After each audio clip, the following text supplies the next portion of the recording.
Ain't No Grave, issue number 3. That's right, folks. Are you going through the stages of grief? Because Ryder is, and she has reached the point of bargaining, but she's not going to bargain. That's not what Ryder's about. She's going to, like she probably has her whole life, cheat, and that's just the lesson we're going to learn. Maybe it's time to put the old ways behind us or something. You know, a metaphor about changing who you are for the person you become. What's that meme that's been going around recently? What is it? It's like, what can be behind the burden of what was, that kind of thing. Why am I bringing that up? That means nothing.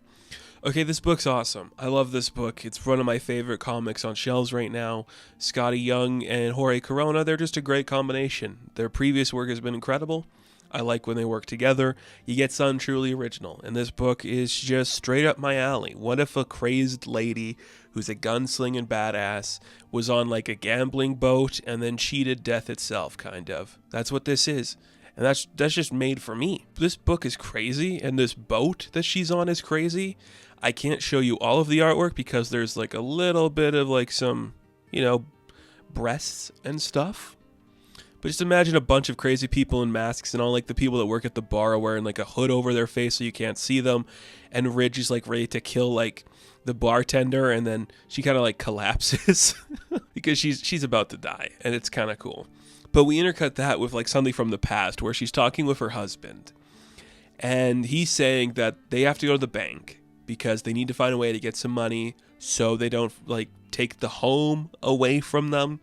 She's like, I'm not trying to impress those dickheads. I don't care about them.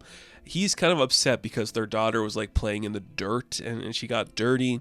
He's like, it's okay, honey. It's not on you. It's on your mama. Okay, mom should have just stopped you from doing that. But that's not what mom does. She does other stuff. So Ridge literally like saddles up a horse and she heads into town to go talk to the people at the bank.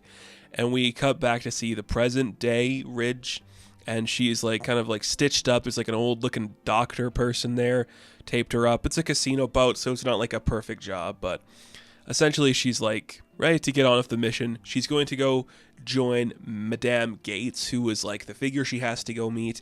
But we're just gonna like walk through this boat for a bit, see all the debauchery and craziness going on. People dressed up in brothel clothes, just nudity, and like slaves in big iron masks, just like walking in a circle, just powering things. Disgusting. But it's a metaphor for like the layers of hell, the circles of hell, whatever you want to say. This is like lust or something, or greed. I guess it'd be greed. So if like you place your bets wrong, you're gonna just wind up in a terrible place. So she manages to make it to Madame Gates's table, and this is just a lot of a design going on. I would hate to have to draw this. It's why I'm not an artist. Because there's a big heart on her chest, and it's made of her chest, but she's also like consumed by flowers and so much stuff. It's insane. And she's like at a table with a couple of like old timers, and somebody can't like beat her hand, so she like sucks them into like a weird scarf thing, and they vanish. So there's room at the table for a new player. And Madame Gates is like, it's Ryder. Awesome. Come sit down. Let's have fun. I know why you're here. You want to get one of my markers because the markers can get you off this boat into the next step of the gates of hell, and you can go screw with death itself. So come on, let's play a game. Let's play a nice, fair, honest game. A little bit of like that old poker stuff.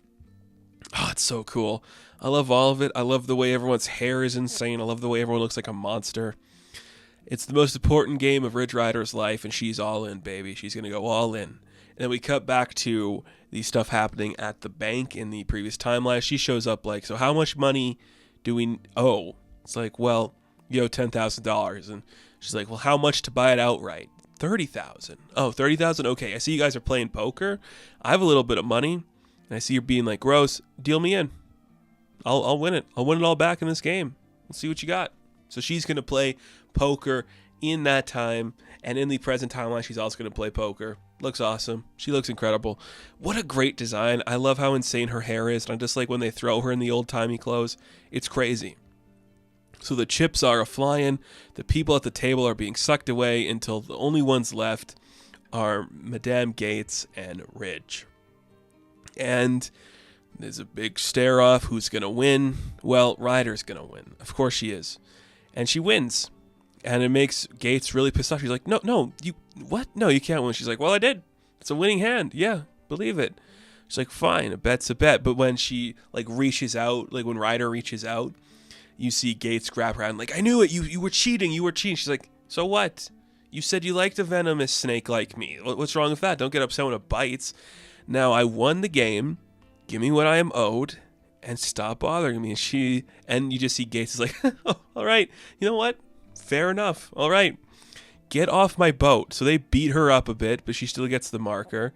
And they just knock her out a bit. We intercut that with her talking to her husband.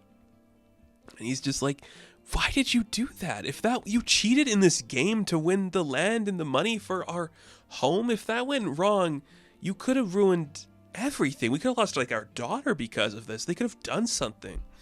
That's risky. And I know who you are, but you shouldn't have to like rely on those old tendencies to come back to do stuff. It's not healthy. It's not good, for one. And I don't like what it does to you.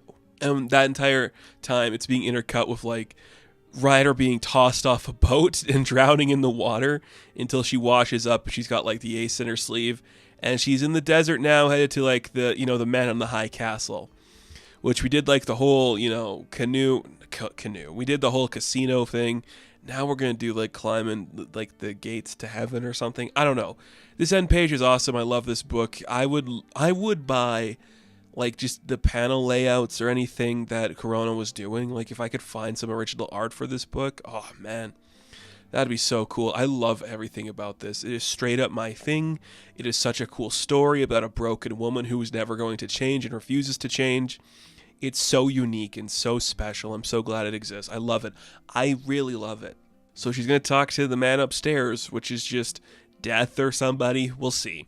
What's the next stage of grief? We did anger. This one was bargaining, so I know acceptance is the last one. I don't know what the next one's going to be. Depression? I don't know. We'll see. But this is great. So, Ain't No Grave, issue number 3. I'm going to give a 10 out of 10. Now, thank you all for watching this review. Be sure to like and subscribe to the channel. As always, you can check me out on Instagram, TikTok, and Twitter. And of course, I will catch you in the next one. Have fun. Stay safe. Good luck.